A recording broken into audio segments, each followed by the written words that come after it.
ಕನಕಪುರ ರೈತನ ತೋಟಕ್ಕೆ ನುಗ್ಗಿದ ಕಾಡಾನೆಗಳು ಅಪಾರ ಪ್ರಮಾಣದ ಬೆಳೆ ನಾಶ ಮಾಡಿರುವ ಘಟನೆ ರಾಮನಗರ ಜಿಲ್ಲೆ ಕನಕಪುರ ತಾಲೂಕಿನ ನಾರಾಯಣಪುರ ಗ್ರಾಮ ಪಂಚಾಯಿತಿ ವ್ಯಾಪ್ತಿಯ ಕೆಬ್ಬೆಹಳ್ಳಿ ಗ್ರಾಮದಲ್ಲಿ ನಡೆದಿದೆ.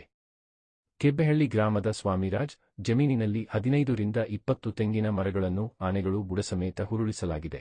15 ವರ್ಷಗಳಿಂದ ವಿವಿಧ ಬಗೆಯ ಹಣ್ಣಿನ ಮರಗಳನ್ನು ಬೆಳೆಸಲಾಗಿತ್ತು.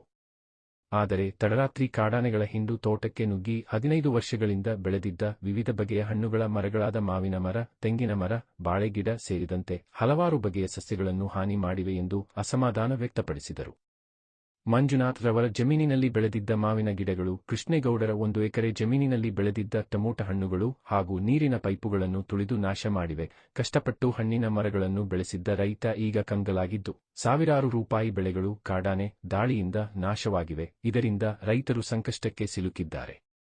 ಅರಣ್ಯ ಇಲಾಖೆಗೆ ದೂರು ನೀಡಿದರೂ ಸಹ ಯಾರೂ ಇದರ ಬಗ್ಗೆ ಯಾವುದೇ ರೀತಿಯ ಕ್ರಮ ಕೈಗೊಂಡಿಲ್ಲ ಎಂದು ರೈತರು ಆರೋಪಿಸಿದ್ದಾರೆ. ಅರಣ್ಯ ಇಲಾಖೆ ಸಿಬ್ಬಂದಿಗಳು ರಾತ್ರಿ ವೇಳೆ ರಸ್ತೆಯಲ್ಲಿ ಕುಳಿತು 4-5 ಪಟಾಕಿಗಳನ್ನು ಸಿಡಿಸಿ 8 ಗಂಟೆಯ ನಂತರ ಅವರ ಆಫೀಸಿನಲ್ಲಿ ಮಲಗುತ್ತಾರೆ. ನಮ್ಮ ಕ್ಷೇತ್ರದ ಶಾಸಕರು ಹಾಗೂ ಸಂಸದರು ಗಮನಹರಿಸಿ ಶಾಶ್ವತ ಪರಿಹಾರ ನೀಡುವಂತೆ ಮನವಿ ಮಾಡಿದರು. ಶಾಸಕರು ಮತ್ತು ಮಂತ್ರಿಗಳು ಸುಮಾರು 15 ವರ್ಷಗಳಿಂದ ರೈತರ ಅಭಿವೃದ್ಧಿ ಮಾಡುವುದಾಗಿ ಭರವಸೆ ನೀಡುತ್ತಲೇ ಬಂದಿದ್ದಾರೆ. ಅವರ ಆಶ್ವಾಸನೆಗಳು ತಲೆ ಮಾತುಗಳಾಗಿವೆ. ಚುನಾವಣೆಗಳು ಬಂದಾಗ ನೀವೇ ನಮ್ಮ ದೇವರು ಎಂದು ಹೇಳುತ್ತಾರೆ. ಗೆದ್ದ ನಂತರ ರೈತರನ್ನು ಮರೆತು ಅವರ ಸಂಪಾದನೆ ಕಡೆ ಗಮನಹರಿಸುತ್ತಾರೆ ಎಂದರು. ಆನೆಗಳು ರೈತರ ಜಮೀನಿಗೆ ಬಾರದಂತೆ ಸುಮಾರು 16 ಕೋಟಿ ವೆಚ್ಚದಲ್ಲಿ ರೈಲ್ವೆ ಬ್ಯಾರಿಕೇಡ್ಗಳನ್ನು ಹಾಕಿದ್ದಾರೆ. ಇದರಿಂದ ರಾಜಕಾರಣಿಗಳು, ಅಧಿಕಾರಿಗಳು ಹಣ ಮಾಡುವ ತಂತ್ರವಾಗಿದೆ. ಬ್ಯಾರಿಕೇಡ್ ಮುರಿದು 6 ತಿಂಗಳಾಗಿದ್ದು ಸರಿಪಡಿಸುವಂತೆ ದೂರು ನೀಡಿದರೂ ಇನ್ನೂ ಸರಿಪಡಿಸಿಲ್ಲ ಎಂದು ಆರೋಪಿಸಿದರು. ತಮಿಳುನಾಡು ಮಾದರಿಯಲ್ಲಿ ಟ್ರಂಚ್ ಹೊಡೆದು ನಂತರ ರೋಪ್ ಲೈನ್ ಬೇಲಿ ನಿರ್ಮಿಸಿದರೆ ಆನೆಗಳ ಹಾವಳಿಯನ್ನು ತಪ್ಪಿಸಬಹುದು. 1 ಕಿಲೋಮೀಟರ್ ರೈಲ್ವೆ ಕಂಬಿಗೆ ತಗಲುವ ವೆಚ್ಚವನ್ನು ತಮಿಳುನಾಡು ಮಾದರಿಯಲ್ಲಿ ರೋಪ್ ಲೈನ್ ಬೇಲಿಯನ್ನು ನಿರ್ಮಿಸಿದರೆ ಸುಮಾರು 10 ಕಿಲೋಮೀಟರ್ ದೂರದವರೆಗೆ ಅಳವಡಿಸಬಹುದು. ಆದರೆ ಸರ್ಕಾರಗಳು ರೈತರ ಹೆಸರಿನಲ್ಲಿ ಹಣ ಮಾಡುವ ತಂತ್ರವಾಗಿದೆ. ರೈತರಿಗೆ ಪರಿಹಾರ ನೀಡುವಲ್ಲಿ ಸರ್ಕಾರ ವಿಫಲವಾಗಿದೆ ಎಂದು ಆಕ್ರೋಶ ವ್ಯಕ್ತಪಡಿಸಿದರು.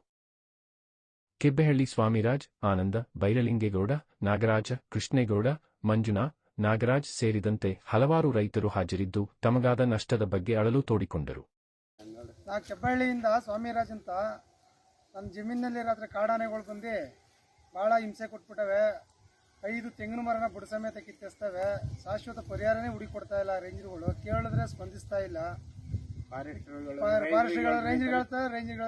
ಹೇಳ್ತಾರೆ ಈ ಕಂಬಿ ಮುರಿದು 6 ತಿಂಗಳಾಯ್ತು. 6 ತಿಂಗಳಿಂದ ಹೇಳ್ತಾನೆ ಇದೀವಿ, ಈಗ ಮಾಡಿಸ್ತೀವಿ, ಆಗ ಮಾಡಿಸ್ತೀವಿ ಅಂತ ಹಿಂಗೆ ಹೇಳ್ತಾವ್ರೆ ಮುದ್ದಿನ ಕಂಬಿಗಳನ್ನ.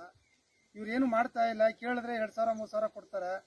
2,000-3 ಸಾವಿರ ಪರಿಹಾರವೇ ಅಲ್ಲ. ಇದಕ್ಕೆ 25-30 ವರ್ಷ ಲೈಫ್ ಲಾಂಗ್ ಸುಸಿ. ಇವತ್ತೊಂದು ಕಾಯಿನ್ ರೈಟ್ ಬಂದು 70-80 ರೂಪಾಯಿ ಆಗದೆ.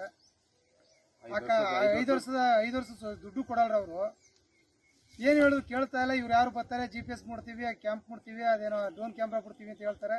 ಆ ಕ್ಯಾಮ್ರಾಗಳನ್ನ ರೋಡಲ್ಲಿ ಕುಂತ್ಕೊಂಡು ಮಾಡ್ಬಿಟ್ಟು 2 ಪಟಾಕಿ ಹೊಡ್ಬಿಟ್ಟು 8 ಗಂಟೆಗೂ ಆಫೀಸಲ್ಲಿ ಮನೆ ಕೂತಾರೆ. ಈ ತರ ಆದಾಗ ಪರಿಹಾರವೇ ಅಲ್ಲ. ಇದನ್ನ ಎಲ್ಲ ರಾಜ್ಯದ ಶಾಶ್ವತ ಪರಿಹಾರ ಹುಡುಕೊಡ್ಬೇಕು. ಎಲ್ಲಾ ಕಡೆ ರೈತರಿಗೆ ತೊಂದರೆ ಆಯ್ತಾ ಇದೆ.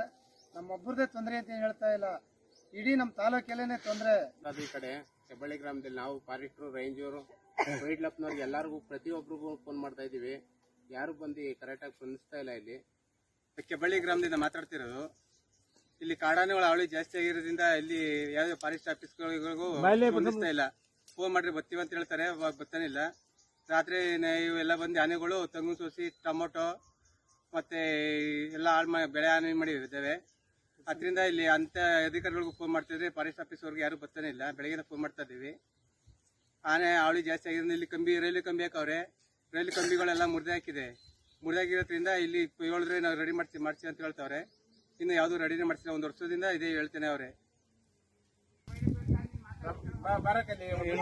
ಗ್ರಾಮಸ್ಥರಿಂದ ಆನಂದ ಅಂತ 25 ವರ್ಷದಿಂದ ಆನೆಗಾವಳಿ ಇವತ್ತು ನಾಳೆ ಬಿಗಿ ಮಾಡ್ತೀವಿ ಅನ್ಕೊಂಡು 2-3 ಕೋಟಿ ಸ್ಯಾಂಕ್ಷನ್ ಮಾಡ್ಕೊಂಡು 10 ಕೋಟಿನೆಲ್ಲ ಇದನ್ನ ಹಾಕೊಂಡು ರೈಲ್ವೆ ಕಂಬಿ ಹಾಕೊಂಡು ದುಡ್ಡು ಸ್ಯಾಂಕ್ಷನ್ ಮಾಡ್ಕೊಂಡು ಕಡದಷ್ಟೇ. ಈಗೆಲ್ಲ ಬಂದು ಎಲ್ಲ ಫಲ ಬಿಡು ತಂಗಿಸ್ಕೊಳ್ಳೆಲ್ಲ ಮುರಿದಿ ಹಾಳು ಮಾಡಿ ಎಣ್ಣೆ ಕಲಿಕ್ತದೆ. ಉತ್ತಮ ಸಮಾಜಕ್ಕಾಗಿ ಪ್ರಜಾ ಭಾರತ ನ್ಯೂಸ್ ಚಾನೆಲ್ ಸಬ್ಸ್ಕ್ರೈಬ್ ಮಾಡಿ. ಧನ್ಯವಾದಗಳು.